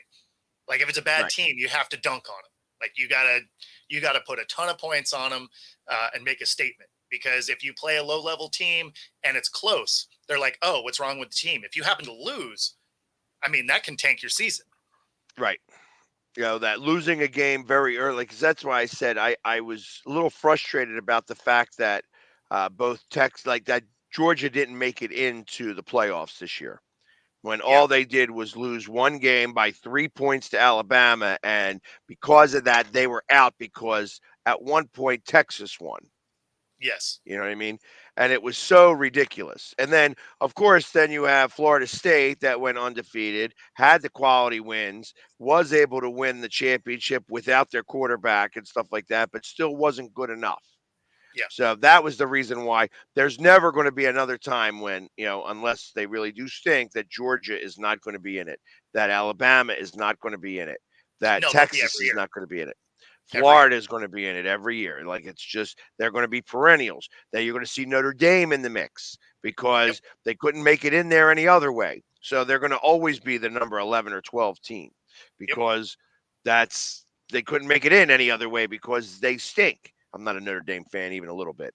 I mean, Notre Dame's always just a weird thing because they are an independent, only on their football program, but they're an independent. And so, like, it's got to be weird to fill out a roster, or I mean, a schedule being that way anyway. Like, that's got to be a bizarre way to try and make a schedule. Right. Well, I mean, that's why they get to play Army and Navy, Exactly. and it's like, because the Air Force is even part of the Mountain West. You know what I mean? They have a conference, so that's why they don't play the Air Force.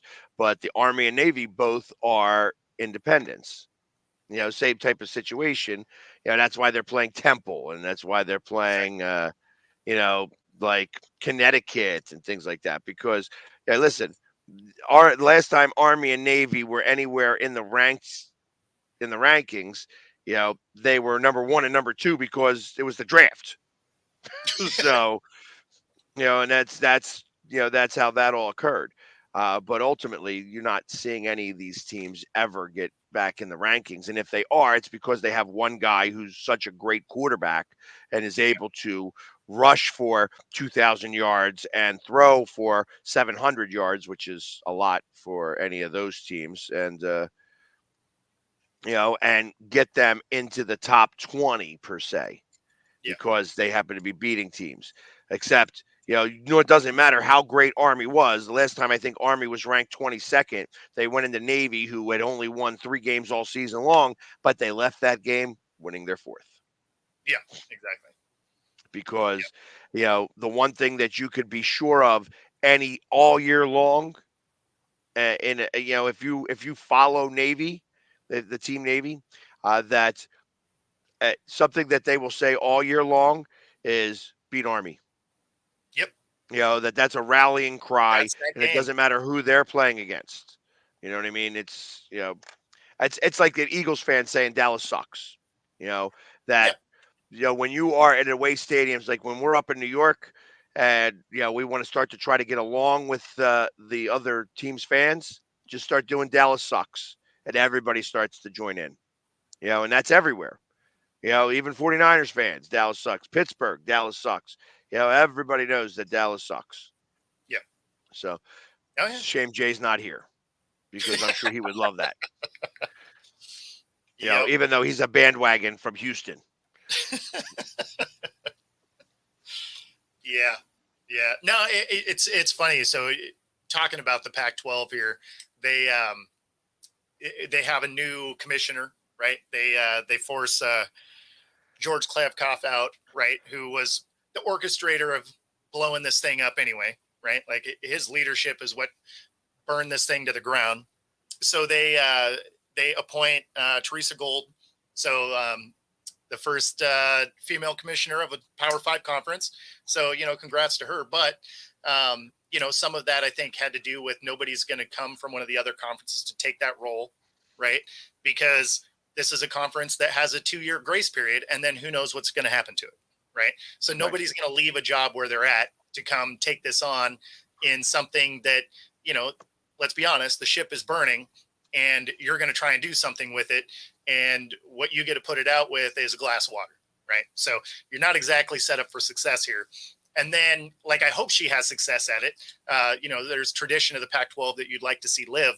But at the same time, she was a former assistant director and former assistant commissioner of this conference during this era, right? So, she was on this leadership staff that burned this thing to the ground. So, I mean, I may not have a lot of faith in someone that was involved in lighting the thing on fire to then put it out.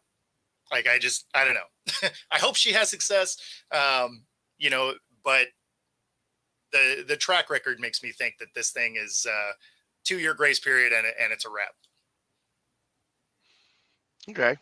Well, I guess we will see. Find out. Time will tell. Yeah. And I kind of agree with you. I think that it's a shame that the Pac-12 is, or Pac-10 or the Pac is going to disappear. Yeah. Was Hawaii part of the Pac? No. It's Mountain West. There were a few schools that were also lightly affiliates. They weren't part of it, but they would get included in some of the scheduling. So I never really did quite get how it is that worked. They were basically Pac-12 affiliate schools, which I always thought was just kind of a bizarre thing. Why not just become part of the conference? But I don't know. No, I hear that. I that's why I kind of think I'm like this. I'm trying to help in terms of they could get this team, this team, this team. Truth of the matter is they could get no team. You know what I mean? It's just join the ACC. So that's what you're trying. That's what you're going to do. You want to get on a lesser team, lesser conference. Join the Big East. There you go. There you go. Yeah. No, I mean, ultimately, that's why I say I think this thing fails. They ultimately absorb into another conference. The Big Ten makes the most sense because then they get to join the schools they already have rivalries with, history with. They round out the conference to 20 teams. So then you could do 2 10-team divisions, right? An East Coast and a West Coast. And, then all of a sudden that conference makes sense. But we'll see. We'll see. Yeah. Well, listen, I wish them all the best. And it's I don't ever watch college football much anyways. So it's just it's just a feeder program for the NFL. And I start hearing names when they go through the combines and things like that. And, it's I have, I wait to hear, when I'm at the draft, I want to hear positions. Yeah. I could care less the names. It's the position. Sure. If you choose my position, then I am happy about it. First round picks always should be offensive and defensive linemen. That's how that should be. If I hear that you went ahead and you got a safety, that safety better be fast. Really be a great safety. That better be a monster safety. If you're doing quarterback, I would have already heard all about this quarterback. When there's no chance. When they surprised us when we were at the COVID draft. And I remember as I'm doing my video for the COVID draft, I'm sitting there and I'm doing a live on YouTube and Facebook and all this stuff. And they chose Jalen Hurts. I remember my face going, How about that? I Like hope it's he's good. like like I'm like, wow, like a second round pick for a quarterback. It's Yeah, okay. Okay. I mean, it's like obviously they must know what they're doing. And luckily enough they did. yeah, They kind of knew that that there was some stuff that was going on with, Carson Wentz, and yeah, unfortunately he didn't pan out, and now we have Jalen Hurts, and it's that you know the rest is history. yeah, So we'll see. We'll really see, because obviously Jalen Hurts is also right now in that area. Like, oh, okay, is he good? Is he not good? We still don't know. I know 2 years ago I said I wanted to see 10 more games. He was 9-1 in those 10 games. And yeah. then ultimately went to the Super Bowl. And you could arguably say that he won the MVP of that Super Bowl had he not fumbled the ball, that even in a loss, that he outplayed Patrick Mahomes. No, I would agree with that. Not that I think a losing team player will ever win an, Super Bowl MVP, but you're supposed to be able to. But I don't think that'll ever happen again, right? So Yeah, like I said, there's never going to be a losing player. not a chance. There would have to be something really remarkable that player did. Like, It'd have to be phenomenal. right. Because ultimately, whatever is phenomenal on the one side, the other side has got to match it to win. Exactly.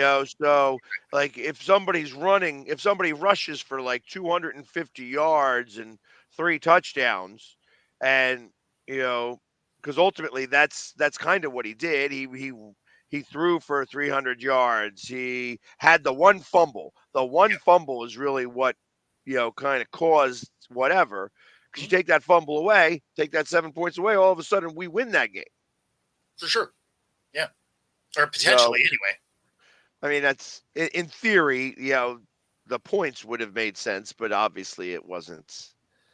That wasn't the case. So, that's why Patrick Mahomes wound up winning it, Yeah. because you know they weren't going to give it to Jalen Hurts in a loss. You Nope. just lost the Super Bowl, but you won the MVP. Where are you going to now? Home. Yeah, I'm going to go home because I don't feel like going to Disney World Yeah. and dealing with these assholes all over the place right there. And when I lost, Yep. Exactly. so I was just like the one year, like the first year they had to do it with that not showing the MVP. They showed the quarterback, and I think that was of course Baltimore, and not it was not Joe Flacco, because I think he did win the MVP. Uh, it was Trent Dilfer. Oh yeah. Trent, you just won the Super Bowl. You know what I mean? Just like you didn't win the Super Bowl MVP because that was the guy that we can't talk to because he just had a whole bunch of stuff going on about killing somebody. But anyways, you just won the Super Bowl. Where are you going? Yep. I'm going to Disneyland. Oh yeah. Fun stuff. You know what I mean? Good times, noodle salad. I don't know. But anyways, obviously, you know, that's okay. You know what I mean? We're never going to see that. I like seeing it in other sports, though. It's been a while since I've seen it in like hockey, but I know that the Flyers. I mean, the goalie for the Flyers won the Conn Smythe Trophy, even losing the Stanley Cup to Edmonton. But literally, it was Hextall that was like, yeah, he was the reason why they were able to bring Edmonton to 7 games and keep, Wayne Gretzky, Messier, Yari Curry, Grant Fuhr, all of those guys that were very big, Paul Coffey, all of them were all Hall of Famers. Yeah. And it was, literally Hextall that kept them in that series and in those playoffs in total. So Well, you not do just see Hall it of on Famers, occasion. like all-time scorers. Yes. Like, I mean, but they were all on one team. It was No, all on exactly. the Edmonton Oilers. You Yeah, know what I it, mean? it It was was it just was like, It was an all-star team. I mean, that's what that was.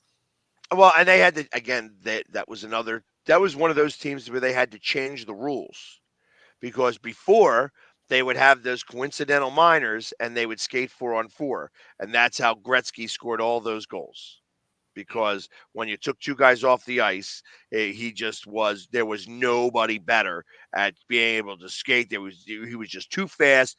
And the other thing about Gretzky that people knew when you played with him, that his peripheral went like you would figure it was like 180. His went like 210. Yeah. So he could see behind his head, kind of. You know what I mean? Like, and that's a big deal. If you could see behind you a little bit and you know somebody's coming, you could do those passes, and that's why he was able to do, you know, I said, Well, I you're mean, never going to see another guy score 90 some goals in a season. no, and like if we're talking about Gretzky, I mean his just gameplay IQ was next level. I mean, him analyzing where the puck is going to be is second to none, right? Like he's watching and he's like, I know where this is going, and I mean he would break off of things, which I mean it was impressive to say the least. Yes. And, again, when you have those types of guys like Yari Curry and, Paul Coffey and Mark Messier and, like all just name after name after name after name. I mean, they had literally 3 Hall of Fame lines just about. And ultimately it was, no wonder they won a couple of Stanley Cups. Yeah. Because once he went to LA, I don't remember him winning a cup. And in fact, Mark Messier was able to win a cup over in New York, but he also had a lot of other pieces there as part of the puzzle. So that's what happened back then. And they ain't won one since then, because I know a lot of fans, not necessarily of the Philadelphia Flyers, are fans of me and also hate the Rangers. So. I got a text from a Devils super fan, one of the New Jersey Devils, who paints his face, and he says, we got the Rangers tonight. I says, I got them on Saturday. So, and on Saturday, a lot of New Yorkers will come down to the stadium this year to watch that game. So it'll be that'll be fun. Yeah, it should be fun. I mean, I get to do my thing for a little while and hang out and walk around the stadium, take some pictures, but I love beating the Rangers. I love smacking the Rangers around. And the Rangers have a good team this year, so I know that you don't really know much about hockey, but I don't follow it super close. I follow it closer than I used to. Right. Well, now you have an actual team. We have a team. Yeah. I did watch more lower level hockey because we had the Seattle Thunderbirds, we had the Everett Silvertips. So I'd go to some of those games, but didn't watch a ton of NHL because, just didn't have a horse in the race and I didn't care about any of the other teams. I'd watch it. I'd watch playoff hockey, right? Like playoff sports I always get into. Right.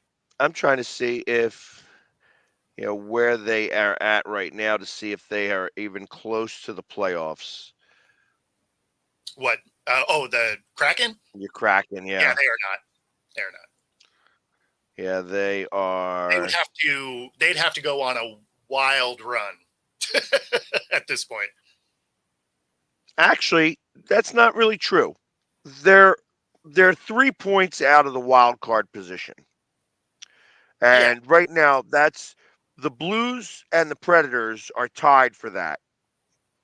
Yeah, but if I remember right, they're kind of trending the wrong direction is the problem. That could very well be. Let's see how they fared in their last. Yeah, they've just beat the Bruins though. Yeah, they're not in Boston. Is they're not a bad team.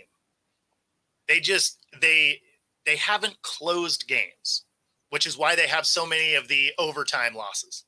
Right? They just can't seem to close out the games. They've been in the games. They've been wildly competitive mostly, but they just can't quite get it done. Which is something that is different from last year. Is they were able to close some of those games out. Yeah, I believe that's coaching. Well, and I'm a that's what you firm were talking believer that about, right? So, I am not a fan of your coach, yeah, and that's ultimately I think part of the reason why he's not.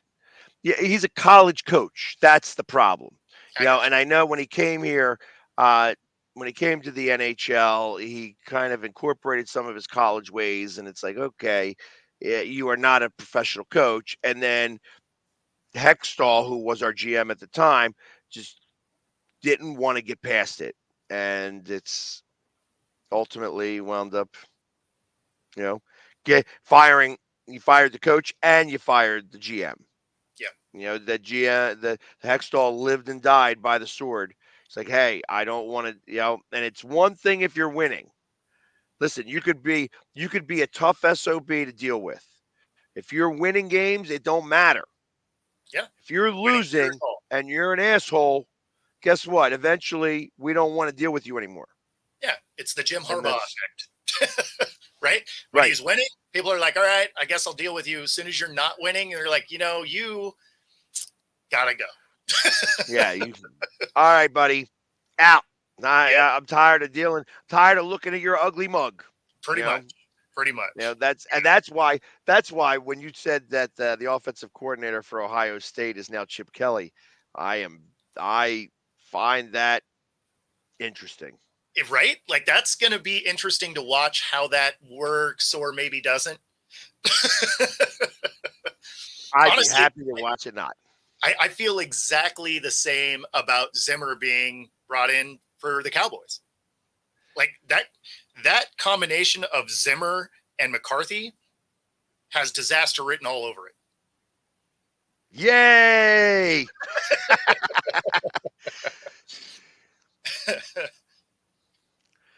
The Flyers right now have the number 3 position in the division, so they have a playoff spot. So as of right this second, they are. How do I put this? Yeah, actually, the next closest team to them, they are 7 points up on the next closest team to us in our division. So the Okay. top 3 go, and then it goes to wild cards. The 2 wild card teams are from the other division. I think. Let me make sure of that. Let me see. Make sure I'm talking about it the right way. Yes. Yeah. So both the Lightning and the Red Wings are the teams that have the wild card spots. The next team that is the Devils, and they're dealing with a lot of injuries right now. So they're going to be really hard struck. Catching up 7 points in they have 23 games to do it. That's a really tall task. It's not something that you are able to do easily. So especially when you have the 3 point games. The one thing that you do not want to see if you are behind and trying to catch up on some of the points is a 3 point game where one team gets 1 point and the other team gets 2 points. So I don't see that occurring. I think the Flyers are going to make the playoffs. As being the number 3, because as of right now, even in the wild card spot, we're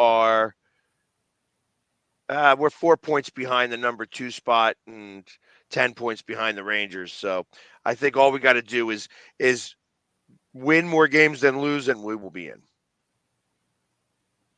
So, Yeah. on that being said, we are at the top of the hour. So we made it 2 hours without being interrupted by a bearded guy. And we too talked about loudly. sports the whole time. That is weird. How about Weird that? show. Yeah, exactly. Most of the time we're talking about like what movie and what we had for lunch and things like that. So, this was a great show here. But don't forget, April 1st, anybody who hates on us, April 1st is going to be the day we're going to start releasing that. I'm going to release the code here to bring it on April 1st. So that's absolutely going to happen, everybody. So look for that. We're going to start putting that code out there. But in the meantime, come check us out tomorrow when all 3 of us will be back. Jay will be back from assignment. Otherwise, have a great day, and we'll see you tomorrow. Take care. Take it easy, guys.